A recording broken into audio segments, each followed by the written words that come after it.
Assalamualaikum warahmatullahi wabarakatuh. Perkenalkan, nama saya Arini Fitria dengan NIM 2325036 dari Prodi Manajemen semester 3. Di sini saya akan membahas materi mengenai analisis rasio guna memenuhi mata kuliah analisis laporan keuangan dengan dosen pengampu Ibu Arfianti Novita Anwar, SIPMM. Nah, oke, kita masuki materi yang pertama, yaitu pengertian rasio keuangan.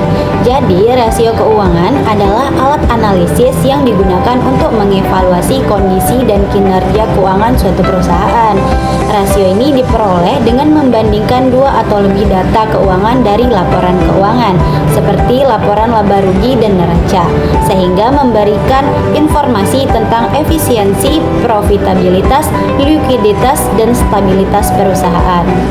Nah, kita masuki materi yang kedua, yaitu alasan melakukan analisis rasio. Di sini ada 4 alasan mengapa kita harus melakukan analisis rasio. Yang pertama, menilai kesehatan keuangan. Jadi, dengan kita melakukan analisis rasio, kita bisa menilai kesehatan keuangan. Selanjutnya, kita bisa mengukur kinerja perusahaan, kita bisa membandingkan dengan industri, yang terakhir bisa sebagai pengambilan keputusan. Nah, selanjutnya kita masuki materi yang ketiga, bentuk-bentuk rasio keuangan. Di sini ada beberapa bentuk rasio keuangan. Yang pertama, rasio likuiditas, meliputi current ratio, quick ratio. Yang kedua, rasio profitabilitas, net profit margin, ROA, ROE. Nah, yang ketiga, rasio solvabilitas, ada debt to equity, interest coverage ratio, dan yang terakhir, rasio efisiensi, meliputi inventory turnover dan aset turnover.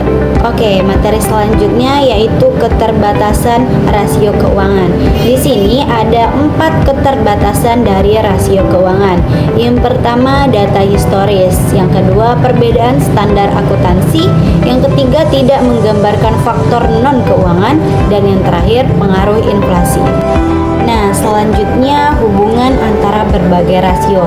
Setelah kita mengetahui apa saja bentuk-bentuk dari rasio keuangan, sekarang kita akan membahas mengenai hubungan antara berbagai rasio. Yang pertama, likuiditas. Likuiditas rendah dapat menandakan masalah solvabilitas. Yang kedua, profitabilitas tinggi biasanya terkait dengan efisiensi. Yang ketiga, likuiditas tinggi dapat mengurangi profitabilitas jika tidak diinvestasikan.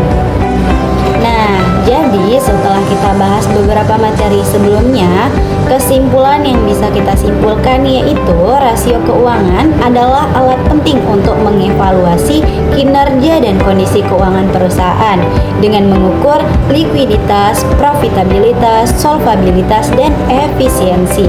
Rasio ini membantu pemangku kepentingan dalam pengambilan keputusan. Meskipun ada keterbatasan, analisis rasio tetap esensial untuk meningkatkan strategi dan kinerja perusahaan. Nah, baik, selesai sudah pembahasan materi kita mengenai analisis rasio keuangan. Semoga pembahasan materi dari saya bisa bermanfaat. Mohon maaf apabila ada kesalahan. Wabillahi taufiq wal hidayah. Wassalamualaikum warahmatullahi wabarakatuh.